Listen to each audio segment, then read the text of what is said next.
something directly. Think about the last thing you bought. Could be a coffee, could be a new phone. Why did you really buy it? You might think it's a simple question, but the answer is way more fascinating and complex than it seems. And that's exactly what we're going to unpack together. All right, so to really get to the bottom of this, we're going to follow one big, relatable decision from the very beginning to the very end. The decision to buy a car. Here's the fundamental truth. All human behavior, and especially buying things, is goal-oriented. Every single choice you make, big or small, is guided by some kind of motive, whether you're aware of it or not. And this is so important because marketers, they don't just sell you products. They understand, and sometimes they even help shape those very motives. So if we want to understand that guided action, we've got to break it down into its three most basic building blocks. We're talking about needs, wants, and the motives that tie them all together. Let's start with needs versus wants. A need is that feeling of deprivation, right? It's universal. It's your stomach rumbling. It's hunger. But a want is the specific way you decide to fix that problem. It's totally personal, it's shaped by your life, your culture. So while your hunger might create a want for a hot parantha, someone else's hunger might make them want cottage cheese and bread. See? Same need, totally different wants. Okay, so a need is the feeling, and a want is the solution. But what actually gets you to move? What pushes you to act? That's the motive. The motive is the engine of this whole process. It's the why. It's that inner drive that connects the need to the want and makes you get up off the couch and go satisfy that hunger. All right, so we get it. We're driven by motives. But what are these motives? Where do they come from? Well, psychologists kind of see our motives as this big menu of human needs that we're all, consciously or not, trying to check off. Let's jump back to our car buyer. Is their motive just about getting from point A to point B? You know, a purely practical or utilitarian need. Or is there something more going on? Maybe it's also about feeling good, feeling a rush of excitement, or boosting their status. We call those hedonic needs. And the truth is, for a big purchase like a car, it's almost always a mix of both. A single product can actually hit a whole bunch of needs all at once. Take a look at this adaptation of Maslow's famous hierarchy. For our car buyer, sure, there's the safety need for reliable transportation. But that car also checks a social need box, fitting in with a certain group. And it definitely hits an esteem need. You see it right there in Toyota's slogan, a car to be proud of. Or look at LIC's slogan, which translates to, with you through life. That speaks directly to our deep-seated need for safety. It's one product, but there are so many motives at play. But here's where it gets really interesting. What happens when all those different motives don't exactly get along? As the source material points out, a single purchase can have multiple motivations, and sometimes those motives actually conflict with each other.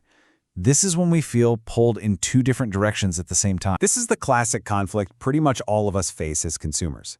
It's called the approach avoidance conflict. On one hand, you're drawn towards a positive thing.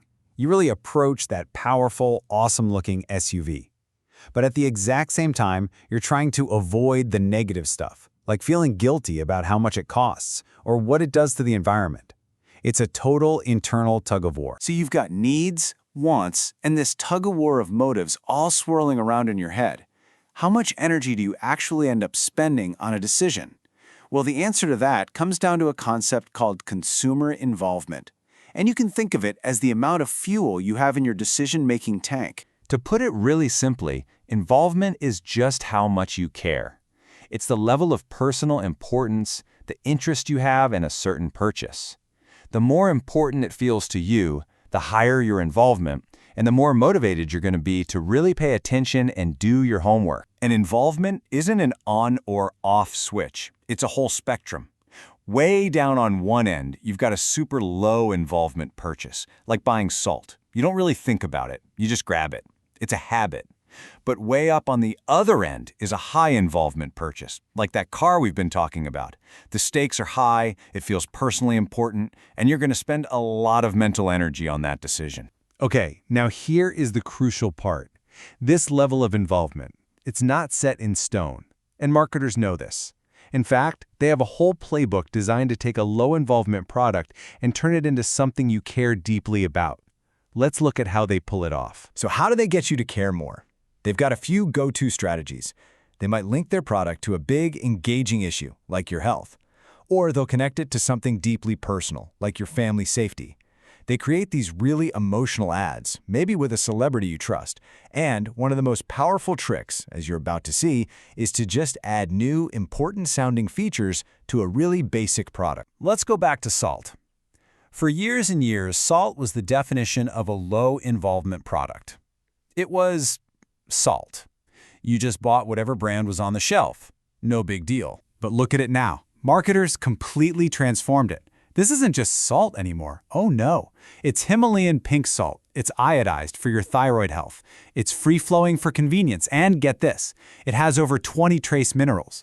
By tacking on all these features and linking them to wellness, they took a boring, low-involvement commodity and turned it into a high-involvement product people will hunt for and pay a premium for. It's brilliant, really. Okay, let's bring all this back home.